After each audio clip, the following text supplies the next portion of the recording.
My guest today is someone who is a Christian, what you might call a social entrepreneur.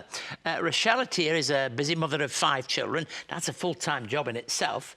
But she's had some desire for many years to be able to share her Christian faith with people in developing countries, in addition to helping improve their living conditions. Time poor, limited resources. Rachelle's an example of how you can actually, even if you feel frustrated by things somewhere else, you can do something yourself from a very small but significant beginning.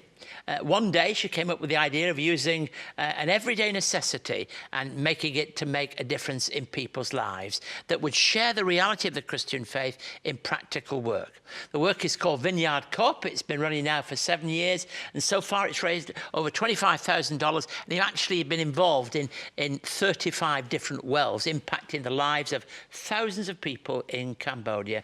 To tell us a little bit more about Vineyard Co-Op is Rachelle. Lovely to see you. Thank you, Keith. Look, tell us what the Vineyard Co-Op is all about. We are a group of families. We take our grocery shopping, our fruit and vegetable shopping, and we just use that to raise money to dig wells in Cambodia. So we're a co-op. I go down to the market every fortnight. Put together these boxes for $30. Probably got about $50 worth of fruit and veggies there if you were to buy it from Coles or Woolies. And $5 of every box goes towards digging wells in Cambodia. So is your car absolutely packed when you come back? It's pretty full, yeah, especially if there's a lot of people buying boxes that week. So tell us the practical then. You go down there. What happens then when you come back from that? You come back with all this. It's got to be dealt with somehow. Yeah, I come back with a carload of fruit and vegetables. Other people in the co-op come help me unload the car, and we spread out all the boxes. We work out how many boxes there are that week, and then we split everything up into the boxes, and then people take them home. Why did it start? Oh, well, there are 7 people in my family, so we go through a lot of fruit and veggies. And I was going down to Flemington markets, but it's hard to get the variety when there's only, it's not quite enough to get a box. So I sort of thought, well, maybe if we can get more people to join in. And then we just had a speaker at our church from Metamorphic on the weekend, and I'd sort of been thinking about the 2 things at the same time. How can I raise the money to support this work, providing clean water? And how can I also do this? And then a thought just popped into my head that maybe we could get a whole bunch of families to buy in and then put some of the money. Most importantly, who benefits from it? Well, everybody really. So the people in the co-op benefit because they're getting much cheaper, fresher fruit and vegetables. Our local community benefits because we're buying locally and putting profits into the community. We're reducing air miles, obviously good for the environment. And the people in Cambodia ultimately probably benefit the most because they're getting clean drinking water and sanitation. I remember going to a house in London, some friends of ours, and they in their toilet they had a sign to say this toilet is dedicated to, and clearly they were buying a toilet somewhere else in the world. Water, in whatever form it is critical, isn't it, for people's survival? Yes, yes. So why Cambodia? That is probably just because I'd heard the speaker and they'd had projects running in Cambodia. It was $660 to buy a well, which is really not very much. No.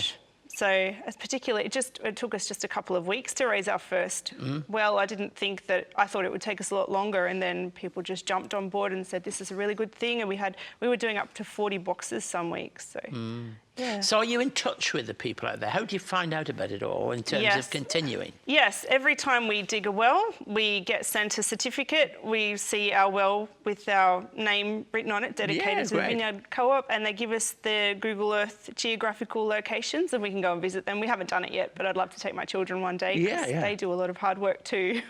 Well, that's a target to move towards, isn't it? Yes. So really, I suppose the real question is 2 questions I got. First of all, what motivates you?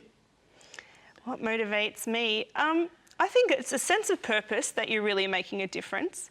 So, you know, when Paul talks in the Bible about taking your everyday life, what you do, what eating and drinking, just the everyday things that you do and just finding a purpose for them, just in dedicating it to God, that it can make a real difference. Like, it's only just a small decision to to buy this instead of going down to Coles or Woolworths or whatever.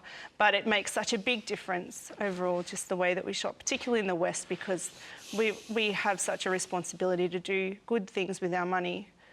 And I suppose really there's a second message that here you are, busy life all around you, that you can actually do something. Yes.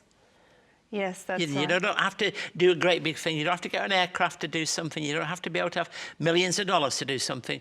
Ordinary families can make a difference. Is that one of the messages that you would be wanting to communicate to people? Absolutely. I would be saying you can change the world just by the way that you shop. It's a cumulative effect. We've been going for 7 years. It's only $5 every box every fortnight. But over 7 years, we've managed to raise $25,000 more, which just makes such a big difference over that length of time.